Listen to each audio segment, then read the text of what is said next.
because they don't know Palo-alto, okay? But because they don't know the basics. They don't know the networking basics, okay? So if you know your firewall, but you don't know the networking basics, right? You can be rest assured that you will most probably fail the interview. Okay. Interviewers, they test basics first and then move to firewalls. Okay. So when I say networking basics,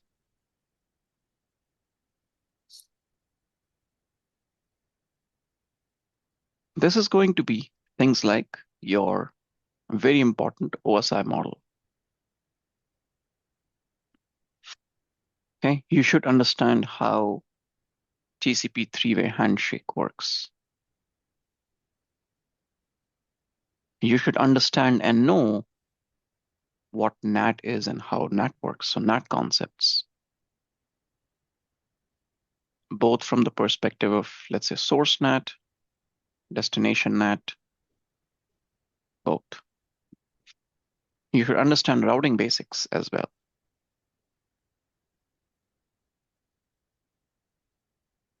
Okay, you should understand another important thing, VLAN basics.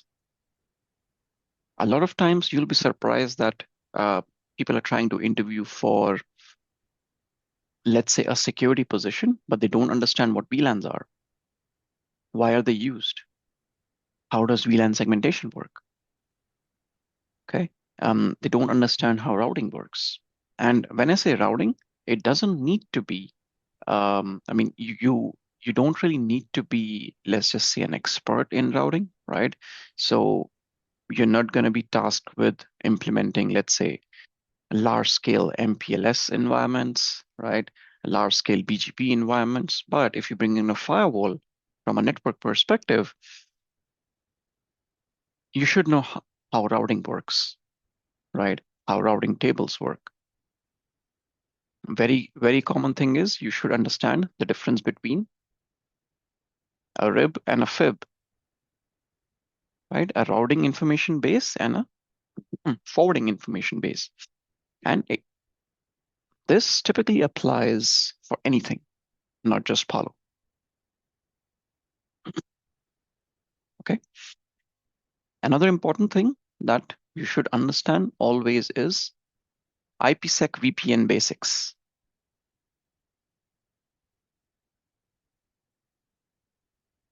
Okay. When I say IPsec,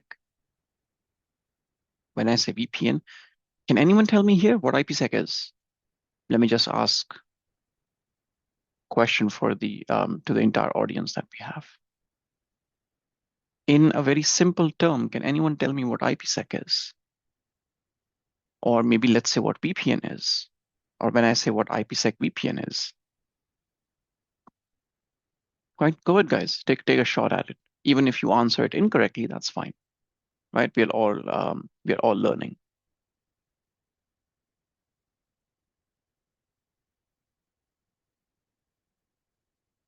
No one wants to take a shot at it.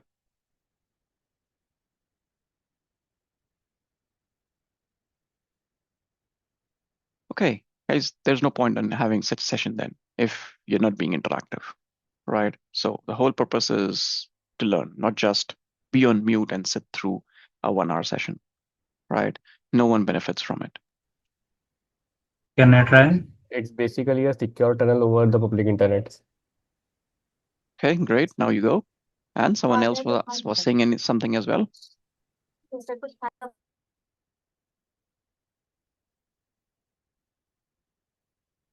Why don't go with someone else was saying something as well.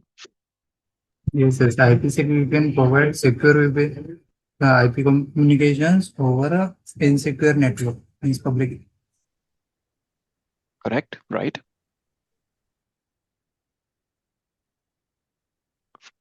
Okay, so let's be interactive, right?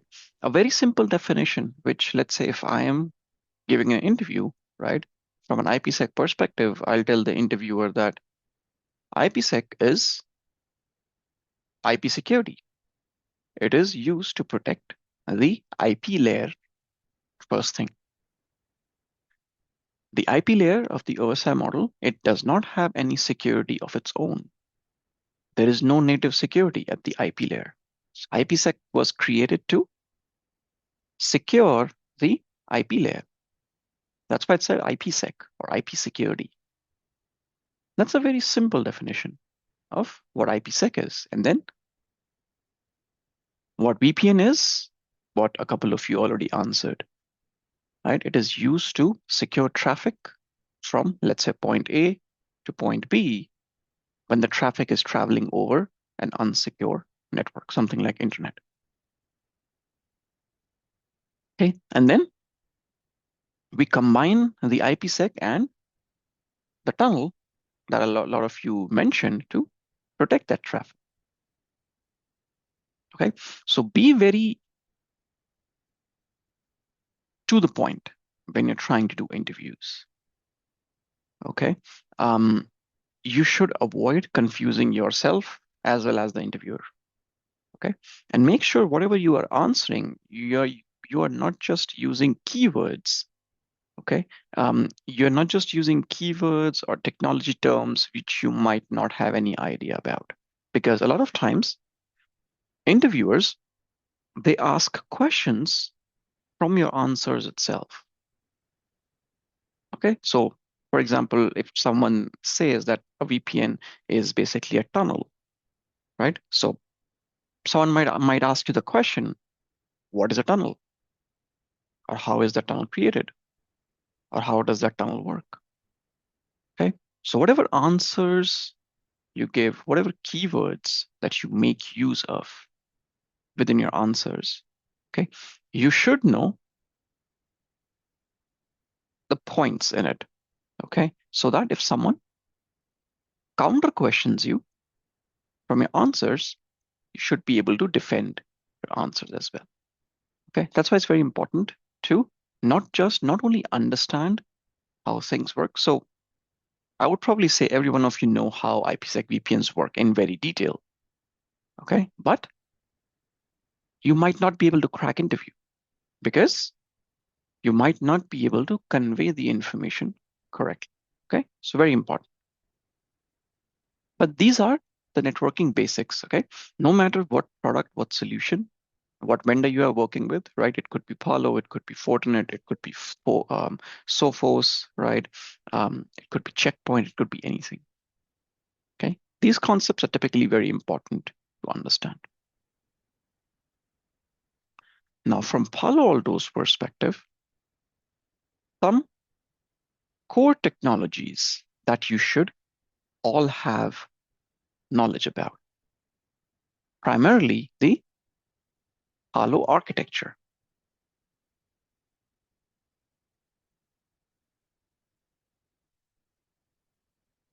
Okay, you should understand what a management plane is, right?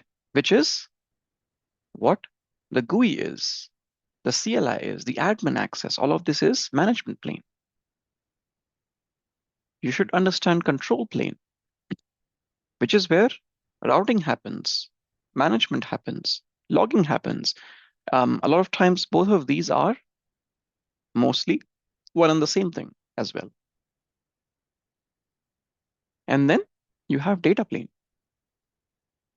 which is where the packet processing happens, which is where NAT happens, which is where security policy happens, which is where all of the security functionality, all the next generation firewall features happen. So you should clearly understand from an architecture perspective, all three of these things, what a management plane is, what a control plane is, what a data plane is.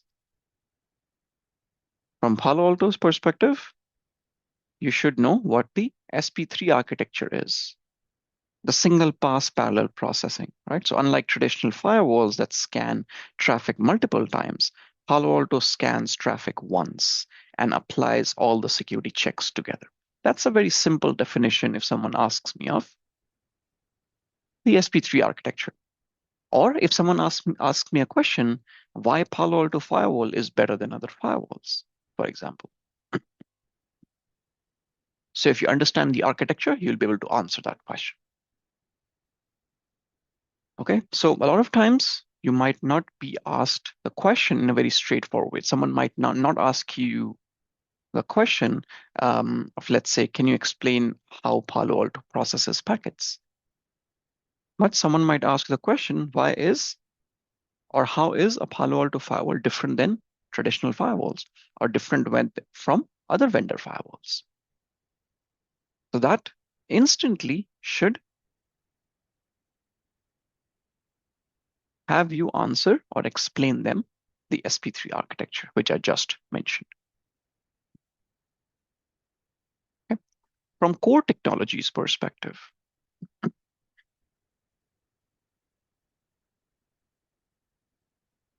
okay, Palo Alto has three main core technologies, three pillars. Let me just call that the app ID, right, which is what identifies applications, works at layer 7. User ID, which identifies users from Active Directory, from Radius, from anything, typically from Active Directory. And Content ID, which is the threat scanning, which is the security features or the security functionality. Okay, so within the Content ID, you could be asked things like, Not what audible. are audible? Can everyone hear me? Or just a problem with a couple of, Yeah, we are able to hear you. yeah, you're audible. so, okay, so let's continue. So whoever is not able to hear, please, disconnect and connect back again. Obviously you won't be able to hear me, but if someone can put in a message in the chat window, if you are able to access the chat window. Okay. So where was I? Yeah, so app ID, user ID, content ID.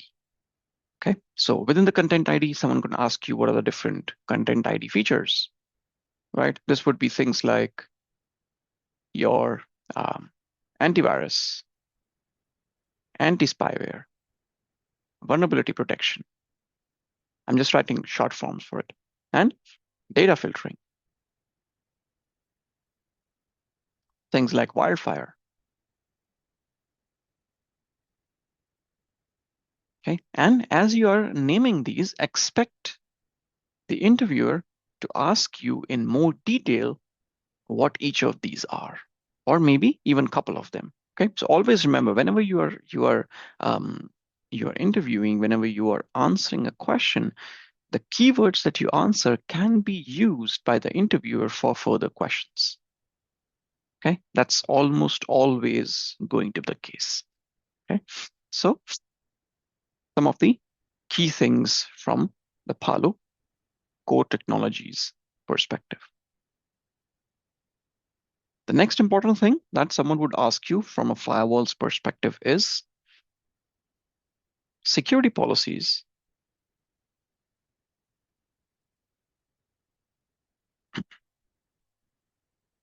The main thing on which a firewall functions. Okay, and you should be able to explain from a security policy perspective. You should be able to explain things like, in a security policy, there is top to bottom rule matching, right? Rule matching happens in a top-down fashion. Whatever the first match is, that wins. And at the bottom, there is an implicit deny rule as well. Okay, so kind of like a sample question that someone can ask you. Within a security policy, what happens if no rule matches? So you should instantly able to tell that the traffic is denied by the default rule if it is interzone. Okay, so you should. So here, if you answer it this way, it it tells me a couple of things about you. It tells me that you actually know how the Palos or the firewall security policy function. You understand it. Okay, so for people who are here from a, let's say, from a Palo Alto background, or maybe any other vendor's background. So I'm mentioning Palo here, but you can apply this to other vendors. So within Palo, you have two default rules: implicit rules, intrazone and interzone. Intrazone is allowed by default, interzone is blocked by default. So when someone says, what happens if no rule matches? Then if I'm interviewing from Palo perspective, I'll probably answer the question as traffic will be denied by the default rule if it is interzone traffic. If it is intrazone traffic, then the traffic will be allowed because of the implicit default rule. No confusion, no 15-minute answers, no 10-minute answers, just very straightforward to the point. Okay, it answers what the interview wanted to know, and you added a couple of additional points as well, which lets the interviewer know that, hey, you know how the structure is, you know how the architecture is for the security policy. Okay, so you should know how the security policy function, any default rules that are there, and almost always for any firewall, really, the rule matching will always be in a top-down fashion.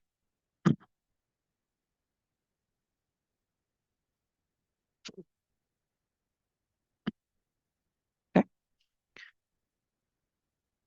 Next thing is NAT concepts. NAT I mentioned there as well. So in general, you should know NAT.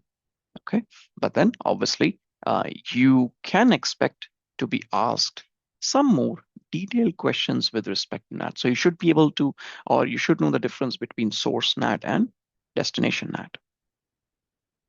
Okay, you should know how the whatever for whatever firewall you're trying to interview.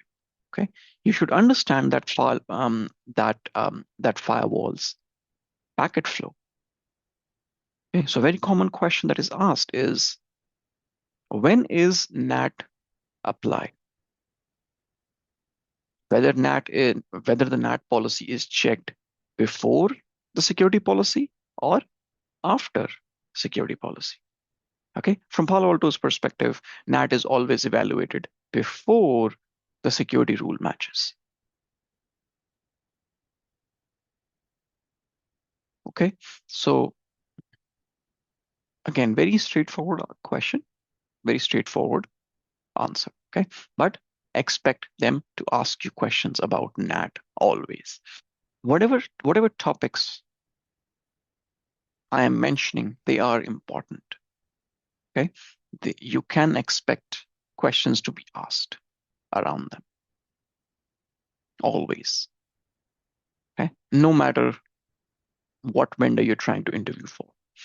Okay, even if you're interviewing for not a security kind of background, but let's say you are interviewing from an enterprise perspective. Okay, maybe let's say you're interviewing for an SD-WAN position. Okay, NAT is important there as well. Okay, the functionality might differ, but the concept of NAT remains the same. Okay, so you should understand. Again, one of those things which are very easy to understand. Okay, very commonly configured, implemented as well. Okay, but not understood very well by engineers. That's why it is very commonly asked a lot. And finally, VPN. You should be able to explain the difference between site-to-site VPN and remote access VPN.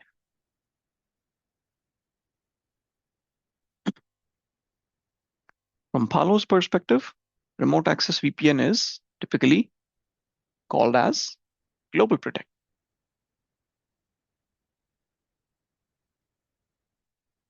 So if I ask you what GlobalProtect is, You should be able to tell me that it is a form of VPN. It's remote access VPN. And if I ask you what is remote access VPN, then you should be able to explain that. Okay? Users who are remote, working from office, working from anywhere, if they want to connect to, let's say, a corporate network over the internet, then you do remote access VPN. And what allows you to do remote access VPN is a VPN client that is installed on that particular user's device. Could be a mobile phone, could be a tablet, could be a desktop, could be a laptop. From Palo's perspective, that application, that client is, or that functionality is GlobalProtect. Okay, just a 1 minute, 2 minute answer for that. And then obviously you can expect them to ask more questions with respect to GlobalProtect. Okay, things like, something that I always like to ask is, what is HIP? Host information profile. Okay, why is it used for? Or what is it used for? Okay, what is the difference maybe in GlobalProtect portal versus GlobalProtect gateway? Okay, so if you in your resume have mentioned that you know GlobalProtect, I will always ask these two questions. Okay, really helps me to understand if you have actually understood, worked on GlobalProtect or not. Okay, you have an understanding around the components as well. From site-to-site perspective, if I maybe go into a little bit more depth with respect to IPsec, I always like to ask difference between phase 1 and phase 2. Okay, phase 1 is for tunnel establishment, phase 2 is for data encryption. Okay, that's a very straightforward answer. That is helpful, obviously, but so when you say phase 1 tunnel establishment, I'll ask more questions on it, right? What happens in phase 1, right? Phase 1, for example, a very, very simple answer, very informative answer is, in phase 1, we do negotiation. We do attribute negotiation for tunnel establishment. That's a much better complete answer. Okay, so if you just leave it at that and think the interviewer is not going to ask you any further questions, then you should expect them to ask further questions. What negotiation happened? Okay, so the negotiations happen for hashing, encryption, Diffie-Hellman, authentication. And then you should know what hashing is, what encryption is, difference between them, some examples of algorithms for hash and encryption. Okay, so these are very easy to crack questions, very easy to answer questions as well, without too much complexity. Okay, but you can almost always expect such questions. Okay, and phase 1, then what happens in phase 2? When we say data encryption, right? So I might ask things like, what is the difference between ESP and AH? Which of these two you would prefer in a production environment and why? Okay, so a simple answer to that is ESP and AH are both encapsulation mechanisms, okay, which are used in phase 2, but difference between ESP and AH is AH does not offer any encryption. That's why it's not recommended to be used in production. So you would always choose ESP because it offers encryption. And that is also something that is almost always used in most production environments. A very simple answer. Okay, so just keep a note of the way that I am conveying the answers to the questions. Okay, very straightforward, crisp answers to the point, and then be ready to have any pointers that you might have mentioned in the answer to be counter questioned as well.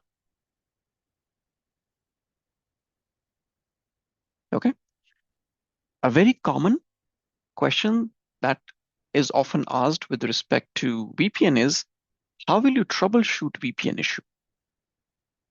And obviously, no one is expecting, at least I don't expect people to know or know by heart commands.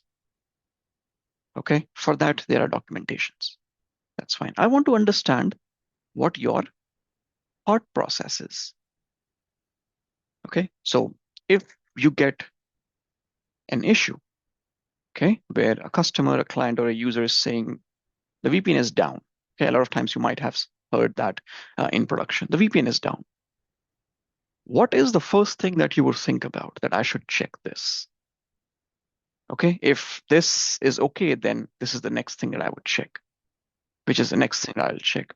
So from my perspective, I'm looking to understand the flow that you would have. Okay, I don't want you to answer, I'll reboot the firewall. Okay, that might be a correct thing to do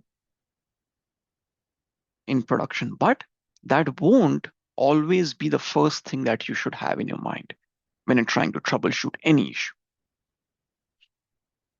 Okay, so if you say this as an answer for any troubleshooting question, right, then expect to have, negative view about you from the interview's perspective. Okay, so if someone asks me, how will you troubleshoot VPN, and if a user is saying VPN is down, and you say I'll try to ping,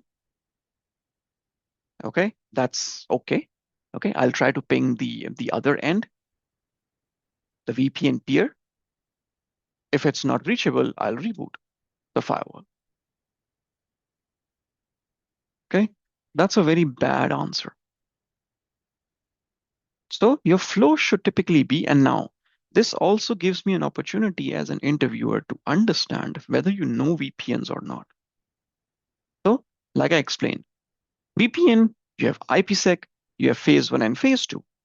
So your answer should be, I would check phase 1. If phase 1 is good, I'll check phase 2. Okay, if phase 1 tunnel has problem, phase 2 tunnel has any problems, I'll verify the configuration. If the configuration is good, I'll check routing. I'll check the routes to make sure that there is reachability. I will also check security rules, depending upon what is the issue with respect to VPN. Sir, within the IPsec tunnel, why the NAT traversal required? Why the Because NAT traversal is required? yeah, some tunnels have NAT traversal, some tunnel not have a NAT traversal. If the NAT traversal is configured, we need to configure the NAT also. Am I right? I didn't get the question. So, In I the mean, phase two, I got your question that there is NAT traversal. Okay, but what's the other part of the question that you some asked? tunnel has NAT traversal is enabled, and we need to configure the NAT also. Mm-hmm. Some tunnels doesn't have a NAT traversal. We don't want to configure NAT. Within IPsec tunnel, why NAT is required? Okay. Because this is also sometimes we are facing the issue. In opposite side, NAT traversal is enabled. Technically, you should not. So technically, you should not face an issue if you have, um, let's just say if you're using IKE version 2, right? It Yes, supports yes, NAT traversal. Okay, and yes. I'll quickly explain what NAT traversal is. All right. I mean, obviously, I won't take too long because it's not really a technical kind of a session. But I'll quickly explain what really NAT traversal is and why it's needed or why it's not really required. Okay. So NAT traversal is typically known as UDP encapsulation. Okay. The other name for it is UDP encapsulation. Okay. Now, with respect to VPN, NAT traversal typically comes into picture if, let's say, your ISP or there is any other external device in between your firewall and the other firewall between which you're trying to maybe connect VPN, Okay. If any device in the middle has NAT enabled as well. Okay. In that case, you typically need NAT traversal. Okay. Now, what NAT traversal typically allows you to do? So when we say IPsec, IPsec has no UDP ports. Okay. So IPsec works over UDP. Okay. It's not TCP, but it uses UDP, but it has no port information by default. Okay. This is during phase 2 I'm mentioning. Now, if I have a firewall, there is a NAT device in between, right? Now, where does NAT work? Let's say if I'm doing PAT, port address translation, NAT is typically used to do translation based upon ports, right? Now, if there is a NAT device and a packet goes through this or is trying to go through this NAT device, but that packet has no port information, then the NATing does not happen correctly. Okay, so it can affect the packets going to the firewall, and it will also affect the packets that are going to be coming back from the other device. So what NAT traversal does, NAT traversal has two things. Okay, first is from the IPsec's perspective, when you establish the VPN, in phase 1, both of these devices, they figure out if there is a NAT device in between or not. Okay, so in phase 1, they identify if NAT device is present in the middle or not. If there is a NAT device, then in phase 2, what happens is whatever IPsec packet is created, this packet is encapsulated into a new UDP packet, and port 4500 is used for doing the IPsec.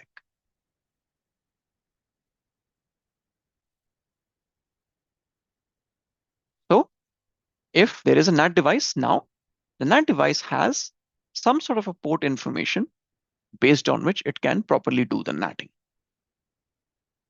Without this, or without NAT traversal functioning, the IPsec does not have any port, so the NAT device is not able to do any port translations, or it's not able to apply NAT correctly. Okay, that's where NAT traversal comes in, or that's why NAT traversal is important. So the phase 1 of IPsec, this happens over UDP port 500. Phase 2 has no port information. Okay, so phase 2 only has protocol number, which is, if you use IPsec, it is protocol number 50. That's it. If there's a NAT device, then these packets need to have some port information present at the UDP, at the transport layer, so that this NAT device can perform the NATing. So you do NAT traversal, and the packets, they make use of port 4500 for doing the, or to make it available to the NAT device so that proper NATing can happen. Okay,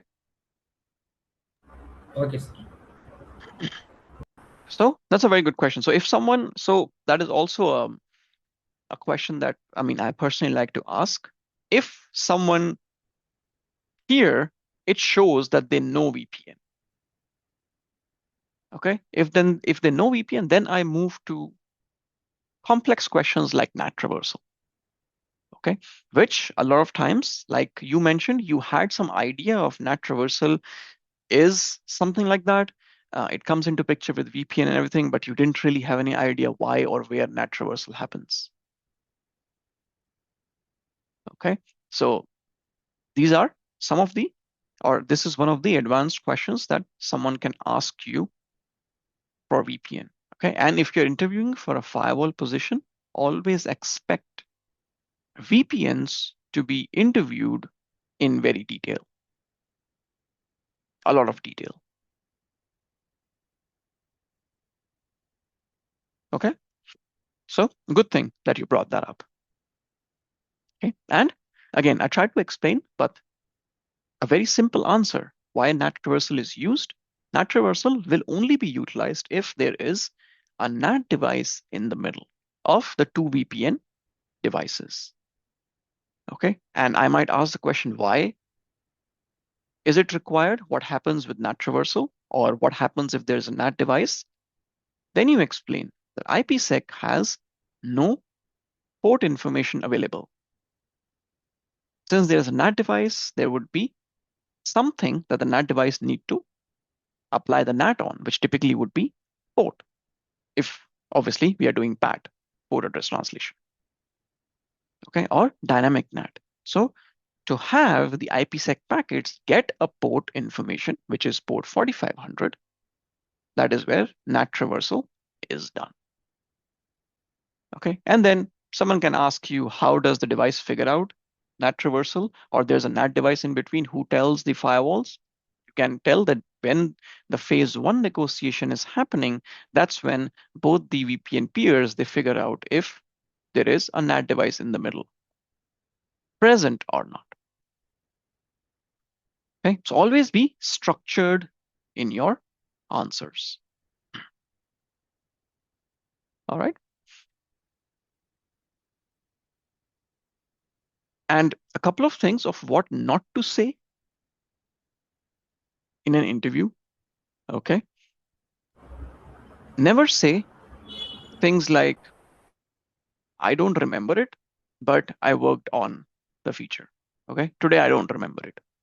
Never say that. Or don't say things like, my team used to handle it and I never got a chance to work on that issue.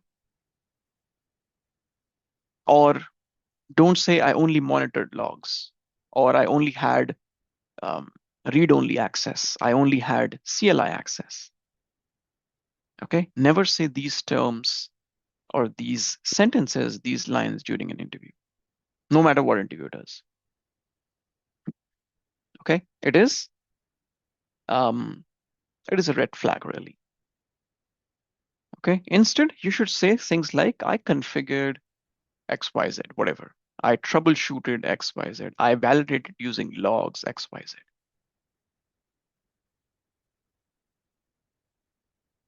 Okay, that's how things should be. A lot of times you would be asked scenario-based questions as well. These are very important. Okay, real interviews are at least 60 to 70% scenario-based. And the interviewer is just trying to assess your troubleshooting flow. They're not trying to understand what commands you will use. Okay, so for example, I might give you a scenario where I would say as simple as, a user cannot access internet. How will you troubleshoot it? Okay, so I'm not asking you for commands. I'm not, I don't want to hear, I'm going to reboot. I'm going to have the user restart the device. Okay, I want to understand, how will you navigate through the firewall, right? So you could say things like, I'll check the firewall's interface status. I'll check the interface for any errors. I would check zone configuration. I would check routing configuration. I would check NAT rule. I would check security policy. I would check logs. And if someone maybe asks you what logs you would check, you could answer things like, I would check the traffic logs. And if necessary, I might check the other feature logs as well. Maybe I could check URL filtering logs additionally. Maybe I could check maybe data filtering logs, depending upon what sort of a user is and what are they trying to access. Maybe I might also ask them what sort of an error they are seeing. Do they see any sort of block page? Okay, so it's all about how you would navigate. Okay, so from an interviewer's perspective, again, they're just trying to understand what your approach is. Okay, Another very common scenario that you could be asked is a website is getting blocked, but the user says that it should be allowed. Okay, so how will you troubleshoot it? How will you check things, right? So obviously you could check. You would go about checking the logs, security rule, maybe URL filtering policy, maybe decryption policy. Okay, maybe looking at the organization's, let's say, InfoSec policy to see if the users are supposed to access particular website or not, or access particular category of website or not. Is the user seeing any block pages? Does that block page give any information of why that particular website is being blocked? Okay, so a lot of these things really give me more insights into how much troubleshooting experience you have, how much you understand about the flow of things with respect to firewall troubleshooting.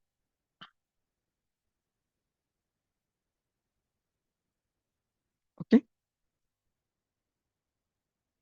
right? So if you remember one thing that we have discussed, from all of these things today, always answer questions for the most part in a troubleshooting flow. Okay, the interviewer is not looking to check your memory. Okay, how well have you mugged up commands? Anyone can look up commands. Anyone can look up documentation and look at the command. The interviewer is purely checking what your thought process is, how you think, how well you know the firewall. Obviously, let's say if I am doing an interview, right, I might interview you for 30 minutes, 45 minutes, maybe 1 hour, right? More than an hour, I feel it's a waste of time, to be honest. Okay, if I can typically judge you from the first 15 minutes. I'll be very honest. Okay, just those initial couple of questions that I'll ask you from the networking concepts basics, or maybe from the firewall basics, will tell me whether you are a good fit or you're not a good fit. Okay, so there's no point in stretching an interview to 2 hours, 3 hours, waste of time. I mean, everyone has their own way of doing interviews, but that's just my point of view. Okay, so 30 hours, not 30 hours, 30 minutes, maximum 1 hour.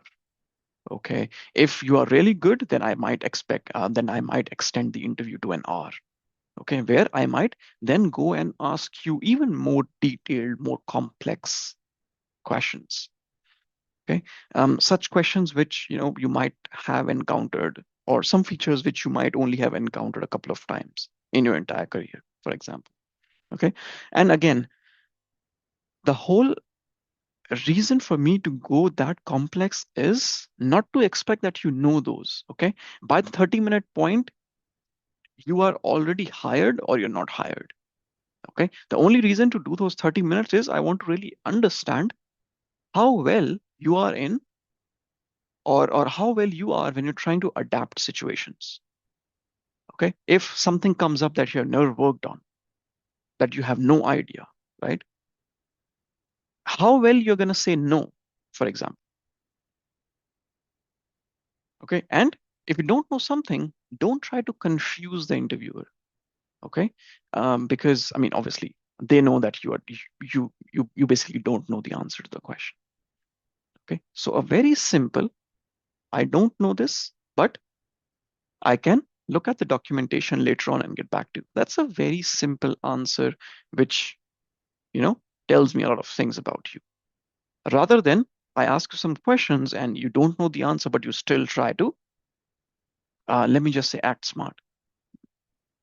Okay, and for a question that you don't know the answer for, you spend 10 minutes just stating all the different features and everything that you might have worked on the firewall. I'm not looking for that. Okay, so always remember, you fail interviews, first thing, weak networking basics.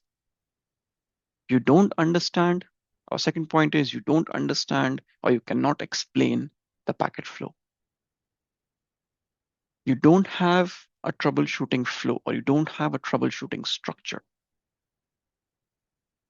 Okay, again, interviewers are checking thought process, thinking process, not your memory.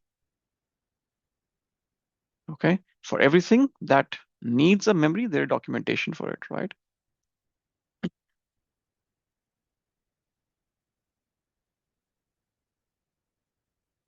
Okay.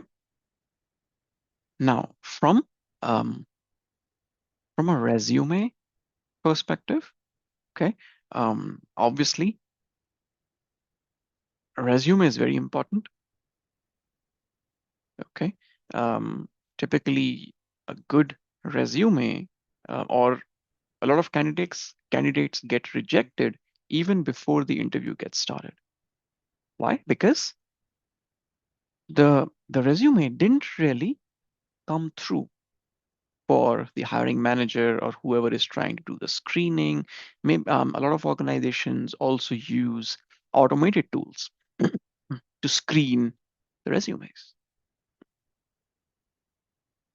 Okay, so the golden rule is your resume should very specifically mention what have you configured, what have you troubleshot, what did you improve in whatever role you are currently working in, and what sort of a business impact you brought to the table.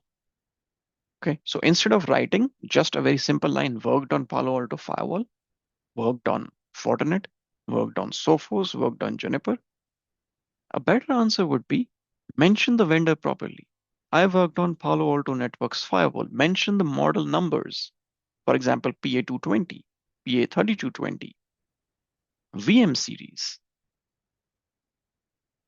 Your resume should highlight your experience, something like configured and managed security policies, NAT rules, and security profiles on Palo Alto firewalls, implemented site-to-site IPsec, VPN tunnels, and did troubleshooting for phase 1 and phase 2 issues. Perform log analysis, investigation using threat logs, traffic logs. And each of these pointers that you're mentioning, you should be able to defend them in the interviews. Okay. So for example, I mentioned phase 1 and phase 2, and when you're writing troubleshot phase 1 and phase 2, the interviewer will definitely ask you questions about what phase 1 and phase 2 is. Okay. So don't write just or don't write the resume just to impress the interviewer. Even if you're trying to do that, that's perfectly fine. Okay. To get your resume highlighted, you write these very nice fancy points, but then be ready to defend those in the interview. Okay, be ready to answer questions on that. In the resume, mention the technologies clearly. There should be a very separate or very clearly mentioned separate technical skills section, which should mention things like firewall. If you've worked with multiple vendors, mention, let's say, Palo Alto, list the features.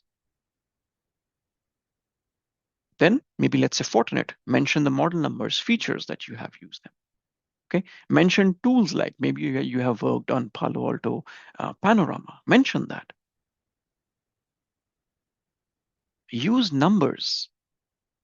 Recruiters, hiring managers, they typically like numbers. So rather than writing managed firewalls, a much better thing that you can write in resume is managed 15 plus Palo Alto firewalls across 10 branch locations. Configured 20 plus IPsec VPN tunnels. Handled 25 to 30 security tickets daily. Reduced the security incidents by 30% by optimizing policies. Okay, so if you show these accountabilities, if you show these numbers, okay, they speak a lot about the work that you have done rather than a very generic, I managed firewalls. Everyone manages firewalls. What additional you have done, right? That comes through from your resume. And again, whatever I'm mentioning, don't just go back and edit out your resume to say everything which I'm saying. Okay. Sit back, understand what you're doing in a day-to-day basis, Okay, from a work perspective, also look at for what profile you're trying to interview. Okay, the job description, and then try to formulate the points based on the tips and tricks that I am mentioning. Sir, Yes. do you have any sample template? No, I mean, not that I have something ready with me, but if you're gonna go over to Google, you're gonna find tons of templates. Okay, but make sure you incorporate the tips that I'm mentioning.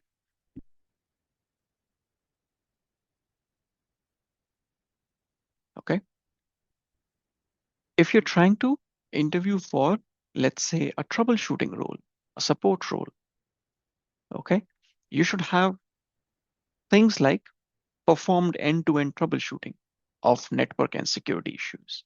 And similarly, you can add examples for, let's say, whenever you might have troubleshot a VPN down issue, maybe a NAT issue, maybe decryption failure, maybe a URL getting blocked, maybe data filtering not working. Okay. And if you are able to add a real project section in your resume. For example, there could be small section in your resume which says branch firewall deployment. And then you can have bullet points which will highlight what did you do on that project. So things like installed and configured new Palo-alto Firewall, created zones, interfaces, routing, configured NAT and security policies, did site-to-site VPN configuration to connect the new branch with head office or headquarter, tested and validated traffic flow. So if you add small project sections like so, they make your resume stronger, look stronger. Okay. And typically your resume should be 1 to 2 pages in length maximum. No one is going to read a 10-page resume. Remember that. Okay. So even if it is a hiring manager, recruiter, interviewer, no one is going to spend half an hour on your resume. Okay. So the resume should be, let's say, 2 pages maximum. It should highlight all the different points that I have mentioned. Okay. Avoid writing too many vendors without going into depth as to what work you did. Okay. And obviously don't copy paste things from the internet. Okay. Also, don't list technologies that you cannot explain. Okay. So if you list VPN in your resume, I'm always going to ask you VPN questions. And if you can't answer the VPN questions, I know that you don't really have experience and you've just written those technologies as it is. Again, that is also a red flag from the interviewer's point of view. So only write technologies that you can explain, you can defend. Only write experience that you can defend. Don't copy paste from the internet. Don't write fake migration experiences. Okay, because if you have written a migration project, the interviewer is bound to ask you questions about what problems did you face? Okay, how did you see through the migration? How did you manage unsupported configuration? Let's say if you migrated from maybe let's say a checkpoint firewall to a Palo firewall. If you have done that, you would be able to answer it. If you have not done that, and you have just written it, you just faked the migration experience, you'll get caught, obviously. Okay, so write things which you can defend only. Okay, so don't write what sounds impressive. Write what you can confidently explain. Okay, typically interviewers are only going to ask you questions about the topics and technologies and experience products that you have actually mentioned in your resume.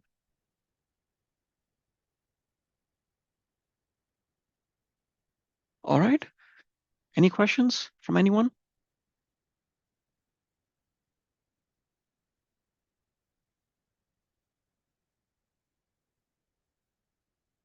So this should give you a good starting point, something to build on if you're again trying to prepare for any upcoming interviews. Maybe you're trying to apply somewhere, okay, and you wanted some pointers as to how your resume should be, okay, how your resume should be or resume should have been to get it noticed. Okay, so try some of these things from a resume writing perspective. Try to prepare well from the interviews perspective using some of this knowledge that I've shared you with respect to the topics that you should always know. Okay, and then if you know obviously this, and then you also know more than what we have not really talked about, then kudos to you. All the best. Okay, I'm pretty sure you'll do great in any next interview that might be coming up for any of you.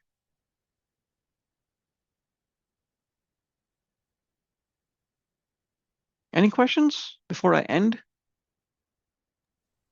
our session Yes, here? can you help us like how to walk through that packet flow in Palo Alto? How to walk through? I mean, what does that mean? Like how actually that packet flow works in Palo Alto? I mean, you want me to go over and explain it full right now? I mean, Yes. that won't be possible.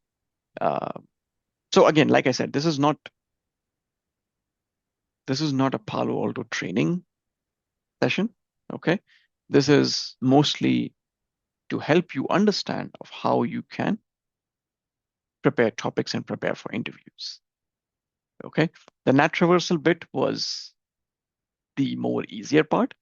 Understanding flow, it's going to take about half an hour, 45 minutes, 1 hour. What Okay. about GP portal versus gateway? Sorry? In short term, GlobalProtect portal versus gateway. Can you explain in short? So, okay, so let me ask you the question. Have you worked on Palo? Yeah, we have SCM. So in that, while troubleshooting, we going to use this hip profile, if any hip is match or not. So that is fine, but I'm not aware regarding the GP portal versus gateway. A very simple definition for the GlobalProtect. So the GlobalProtect portal, it manages authentication, the user authentication, client authentication, and the configuration. Okay, and the agent software updates as well. The GlobalProtect agent update. So the GlobalProtect portal is the initial entry point for the remote access VPN. Where we can download all the means the software updates. For the GlobalProtect agent? Yes. So that is It that is all typically is about done, portal.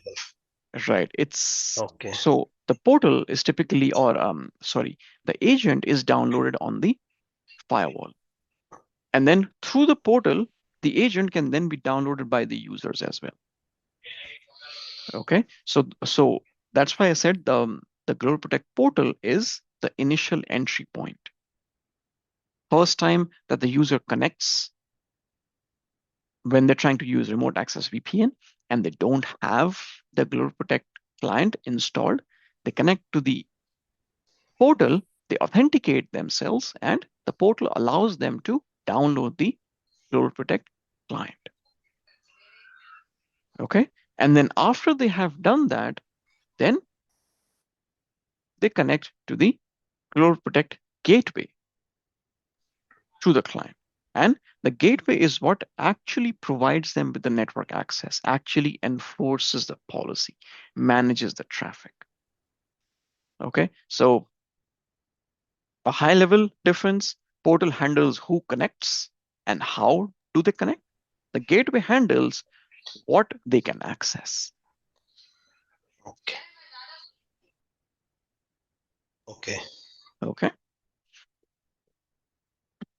Okay.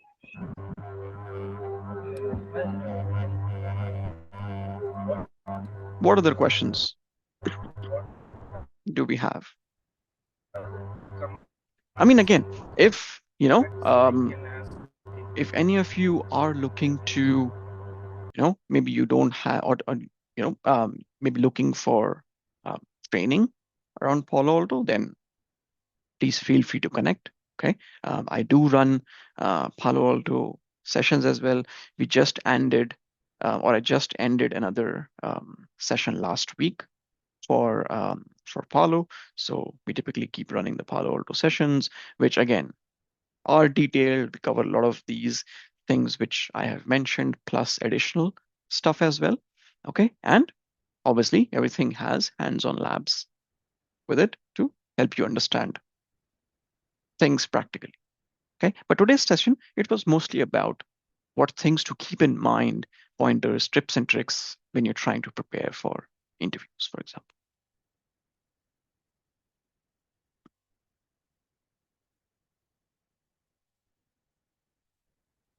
All right, so we'll go ahead and end it here today. So hopefully